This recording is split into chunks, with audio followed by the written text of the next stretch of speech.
Hello everyone and welcome to creative friends.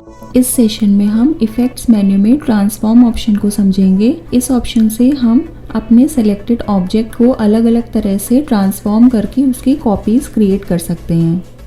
अब जैसे एक रेक्टेंगल क्रिएट किया, इसकी हमें कुछ कॉपीज़ क्रिएट करनी है सेम साइज़ में, तो कुछ इस तरह से हम इसकी कॉपीज़ क्रिएट करेंगे।